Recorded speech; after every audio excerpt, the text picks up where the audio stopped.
पाकिस्तान सातत्यानं तोंडघशी पडतोय। पाकिस्तानमधल्या 3 शहरांची डिफेन्स सिस्टीम जी आहे ती आता बंद झालेली आहे। भारतीय हवाई हद्दीमध्ये शिरलेले 8 ड्रोन हे नेस्तनाबूत करण्यात आले। पठाणकोट एअरवेजवर हल्ल्याचा डाव जो आहे तो पूर्णपणे फसलाय।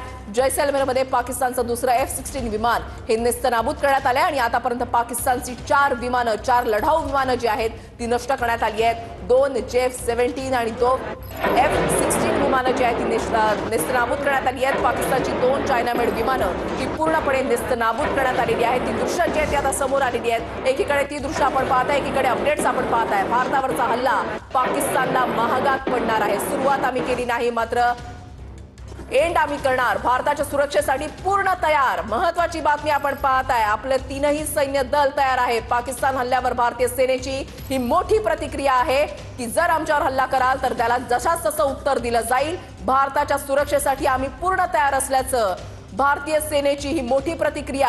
पाकिस्तानकडून हल्ला करण्यात आलेला, आम्ही सुरुवात केलेली नाही, मात्र आमच्यावर जर हल्ले केले तर आम्ही गप्प बसणार नाही, जशास तसं उत्तर देणार।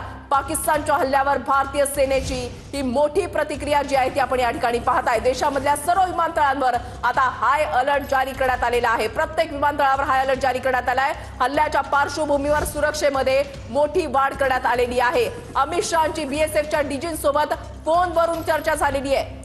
तर पाकच्या ड्रोन हल्ल्याला चोख प्रत्युत्तर द्या असं संरक्षण मंत्री राजनाथ सिंह त्यांच्या पाठोपाठ आता गृहमंत्री अमित शहा यांनी देखील सांगितलंय। अमित शहांनी BSFच्या महासंचालकांसोबत आता फोनवरून चर्चा केलेली आहे। पाकच्या ड्रोन हल्ल्याला चोख प्रत्युत्तर द्या असं अमित शहा यांनी स्पष्टपणे निर्देशित केलंय।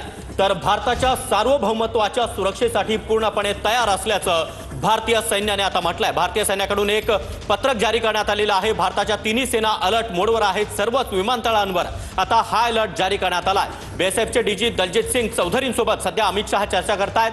थल, जल आणि आकाशातून आता पाकिस्तानवर मारा करायला, पाकिस्तानवर हल्ला करायला, पाकिस्तानला त्यांची जागा दाखवायला आता भारतीय सैन्यानं सुरुवात केली आहे। देशातल्या सर्व विमानतळांवर आता हाय अलर्ट जारी करण्यात आलेला आहे। हल्ल्याच्या पार्श्वभूमीवर सुरक्षेमध्ये आता ठिकठिकाणी वाढ करण्यात आलेली आहे। अमित शहांची BSFच्या डीजींसोबत आता चर्चा झालेली आहे। देशातल्या सर्व विमानतळांवर हाय अलर्ट जारी करण्यात आलेला आहे। जल, थल आणि आकाशातून पाकिस्तान आमच्यावर केलेल्या हल्ल्याचा बदला घेतला जाणार आहे। भारताच्या 3ही सेना अलर्ट मोडवर आता आलेल्या आहेत। जल, थल आणि आकाशातून आम्ही बदला घेणार हा इशारा थेट पाकिस्तानला देण्यात येतोय।